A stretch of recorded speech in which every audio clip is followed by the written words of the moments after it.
Pada hari ulang tahun pernikahan kami, aku ingin bercerai. Tapi sebelum bercerai, aku mau meniduri dulu suamiku selama 3 tahun ini.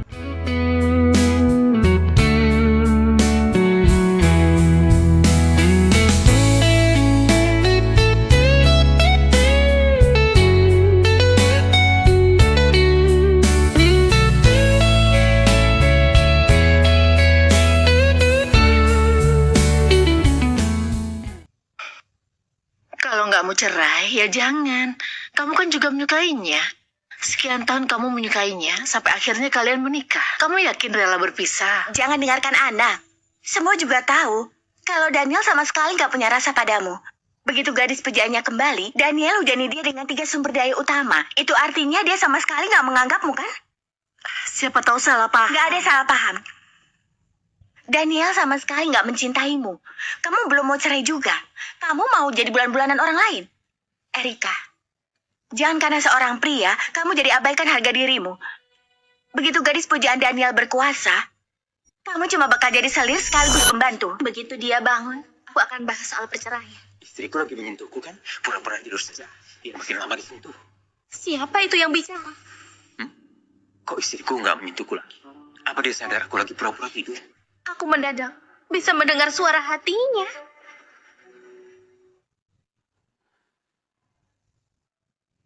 Kenapa? Gak apa-apa. Mungkin cuma imajinasiku. Daniel dan aku selalu saling menghormati. 3 tahun lalu pada malam pertama kami, dia bahkan meninggalkanku pergi ke ruang kerja. Mana mungkin dia bakal berkata seperti itu. Gita benar. Sudah saatnya kami bercerai. Aku gak mau lagi menjalani 3 tahun itu. Apa gak ada yang mau kamu katakan padaku? Soal semalam, aku minta maaf. Selama 3 tahun menikah, Daniel memperlakukanku seperti robot. Sama sekali gak ada gejolak emosi. Sekarang Alisa sudah kembali. Mungkin aku harus melepaskan Daniel agar mereka bisa bersama. Kita ini kan suami istri. Soal semalam, kamu gak perlu minta maaf. Ayo kita cerai.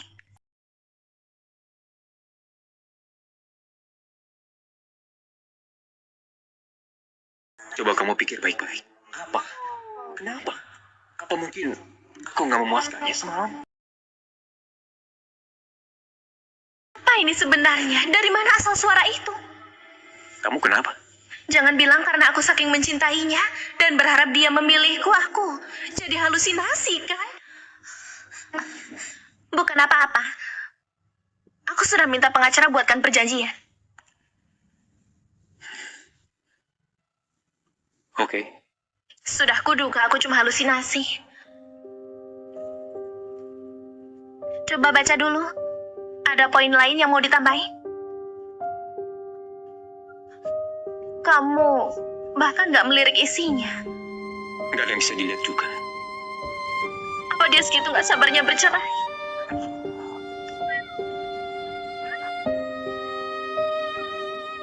Maaf.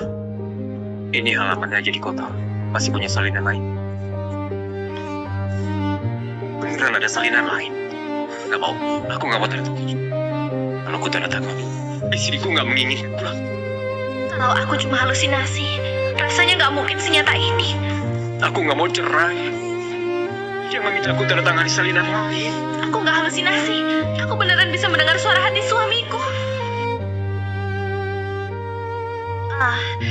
Maaf. Aku lupa bawa salinannya. Nggak masalah. Kita cari lain waktu saja. Syukurlah. Aku nggak perlu cerai dari istri. Tapi lain kali kau harus cari alasan biar nggak pernah. Ini memang suara hati Daniel.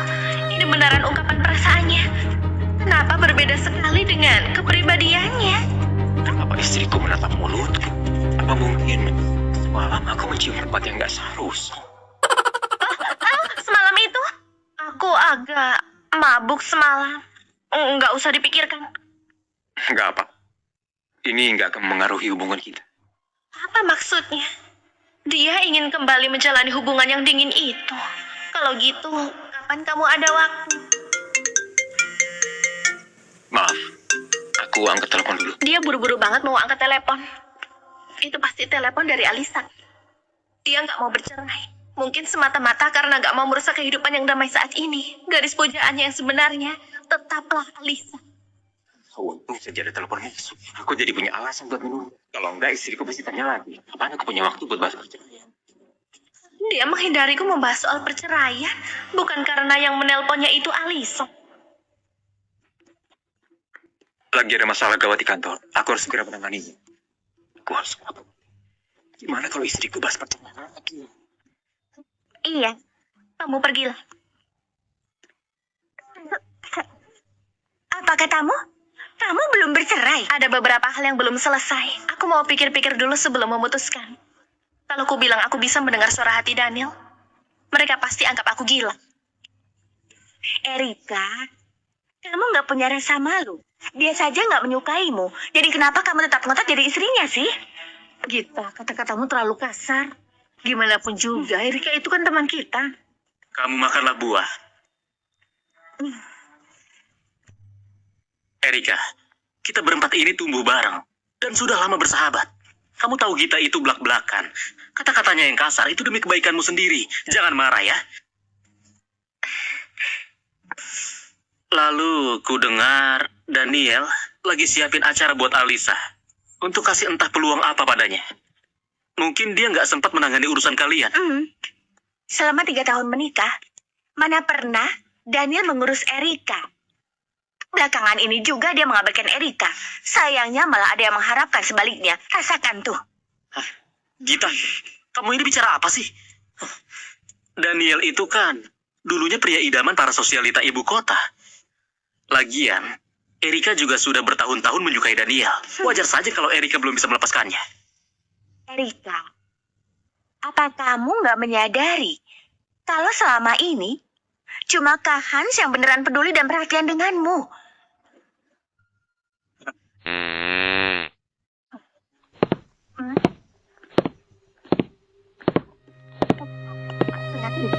Itu bukannya Daniel.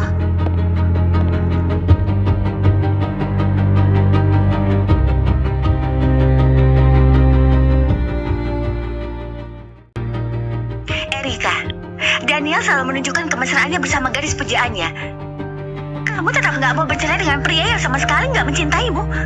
Beneran bikin malu kamu wanita saja. Erika, jangan sampai kamu terlalu lama kesakitan. Kami mendukung apapun keputusanmu. Lalu Erika, kamu juga tahu, kalau sebagai sahabat terbaikmu, apapun keputusanmu, aku akan ada di sampingmu.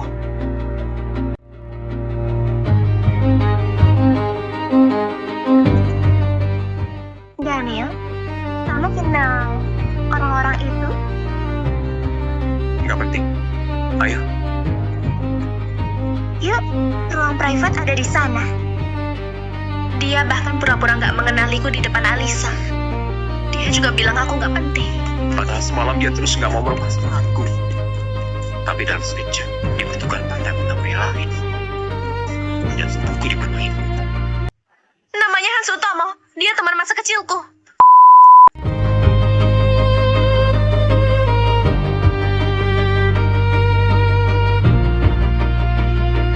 Kenapa aku harus menjelaskan?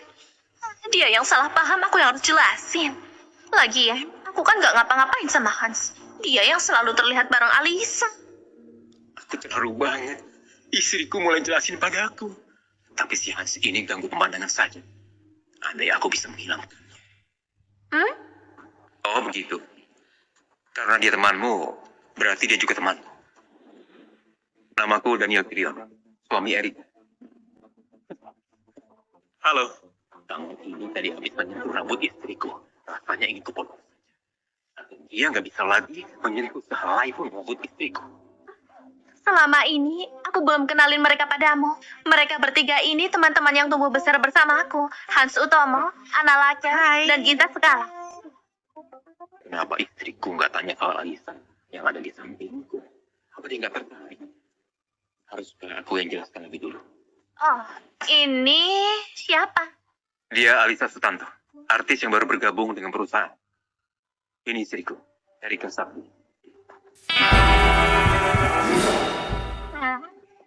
Ternyata dia istrimu. Kenapa nggak pernah kamu kenalkan? Dia bahas sesuatu yang gak relevan. Bukannya katanya dia artis yang sangat pengertian dan perhatian. Kok bisa sih gak peka soal ini? Dilihat dari intonasi suara Daniel, kenapa rasanya dia nggak begitu akrab sama Alisa? Nggak mungkin. Dia kan gadis pujaannya Daniel. Pak Daniel, ternyata sangat menyayangi karyawan perusahaan ya. Padahal sudah selarut ini. Tapi rela bertemu terpisah demi bahas pekerjaan. Sudah dia, apa-apaan sih? Memangnya aku salah bicara? Pak Daniel kan seperhatian itu sama Nona Alisa. Itu karena aku baru kembali dari luar negeri. Dan ini pertama kali aku berkarir di sini. Aku belum familiar dengan apapun di sini. Soal Daniel, ini juga karena hubungan kami dulu. Dia berjanji akan menjagaku dengan baik. Nona Erika, gak keberatan kan?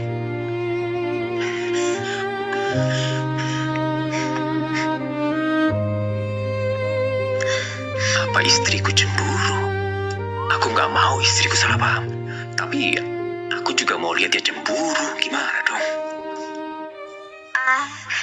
Aku nggak keberatan kok. Nona Alisa sendiri bilang ini urusan pekerjaan. Apa dia sama sekali gak peduli? Tadi waktu kulihat dia bersama pria lain, rasanya aku nyaris gila saking cemburunya. Ternyata dia memang gak mencintaiku. Makanya dia mau cerai dariku. Di ruang private ada sutradara dan produser. Aku tadi cuma pergi bareng Nona Alisa. Kami bukan berdua. Daniel, mereka sudah lama menunggu kita. Ini kesempatan penting banget buatku. Kalau sudah nggak ada apa-apa lagi, ayo kita pergi dulu. Aura Pak Daniel dominan banget. Wajar jadi tokoh penting kalangan elit. Pantas saja orang-orang bilang, lebih baik kalah bakar daripada ketemu Pak Daniel. Dia itu pebisnis ulung yang berdarah dingin. Aura yang mengesankan itu bukan lelucon. Itu karena kamu nggak bisa dengar suara hatinya. Erika, jangan bilang kamu merasa tersentuh. Ini sudah pasti sebuah tipuan. Produser dan sutradara ada di dalam ruang private itu sih alasan yang sangat lemah. Cuma kamu yang bakal percaya.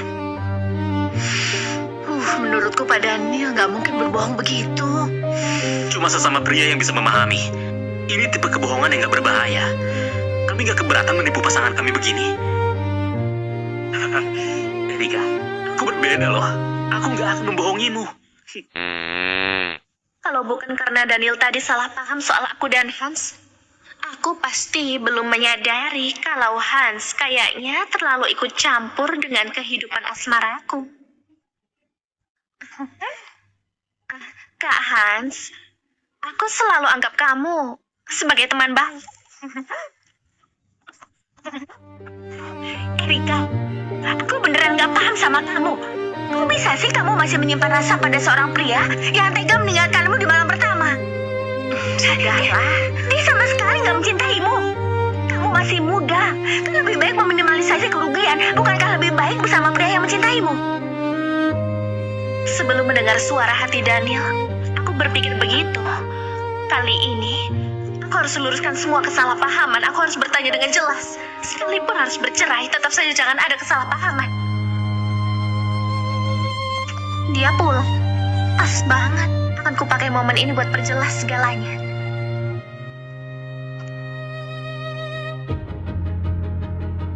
Memang mau berapa kali kupanggil? Daniel mau apa? Istriku lagi tidur. Kalau agak berlebihan, dia nggak tahu kan. Buat human, mengelusnya. Yang penting, aku enggak. Aku mencintai. Aku mencintai.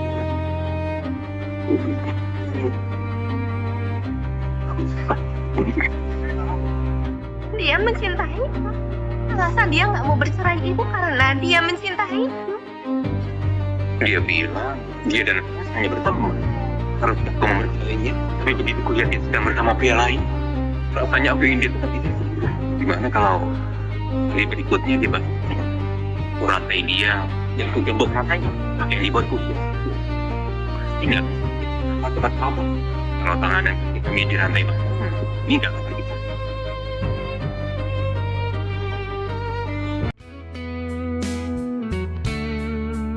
Itu nggak mampu. Apa dia mampu? Apa membuatnya mabuk. Ya, kelompok konti. Beraninya mereka membuat istriku mabuk. Mereka semua pasti. Kukira dia nggak peduli mau aku berteman sama siapa. Ternyata hatinya bergejolak. Aku lagi mabuk. Apa ini berarti aku mau mabuk? Istriku menggembak. Ini kali kedua di ini. Aku nggak bisa begini. Awalnya aku hanya ingin menakutinya. Aku nggak menyangka dia malah jadi lebih bersemangat. Erika. Erika. Kamu mabuk? Kalau dia nggak mabuk, dia nggak mungkin menciumku duluan kan? Erika, kamu tahu siapa yang lagi kamu cium sekarang? Daniel. Apa dia lagi memikirkanku sampai manggil namaku? Apalagi yang ada dalam benaknya? Apa ini berarti aku boleh melakukan sesuatu yang lebih padanya? Kira-kira istriku bakal marah nggak ya pas bangun? Aku nggak bisa terus pura-pura mabuk atau semuanya nanti jadi nggak terkendali. Daniel. Kamu mabuk. Aku cuma ingin mengecek kondisimu. Jangan sampai istriku salah paham dan mengira aku ini tipe pria yang suka memanfaatkan. Maaf, aku mabuk. Tadi kamu mau ngapain? Kamu mau melakukan apa padaku? Aku lihat kamu mabuk. Aku takut kamu gak enak badan. Jadi aku mengecek kondisimu. Gak usah dipikirkan. Tadi kamu mencuri ciuman dariku, kan? Kamu terlalu mabuk. Aku gak mungkin begitu. Istriku menyalahkanku. Aku memang berencana mencuri ciuman. Tapi kan belum kulakukan. Tapi apa ini berarti tadi istriku mimpi aku menciumnya? Maaf, aku mabuk. Aku gak mau membatasi kebebasanmu. Tapi ini sudah larut. Lebih baik jangan mabuk di luar rumah. Apa teman-temanmu sama sekali gak peduli dengan keselamatanmu? Apalagi si Hans itu. Dia sudah pasti berniat jahat. Mereka itu teman-temanku. Kami tumbuh bareng sejak kecil. Bersama mereka pasti baik-baik saja. Silakan kamu putuskan sendiri. Teman masa kecil apanya? Mereka bisanya cuma mendesakmu untuk bercerai. Mereka gak tahan melihatmu hidup enak. Cuma istriku saja yang belum paham. Dan tetap anggap mereka teman baik. Soal perceraian. Istriku bahas lagi soal perceraian. Aku harus cari alasan. Kamu minum berapa banyak? Hah? Mau kebuatkan super mabuk? Gimana kalau besok bangun pagi ya? Kepalamu pasti sakit. Istirahat. Kebuatkan super mabuk.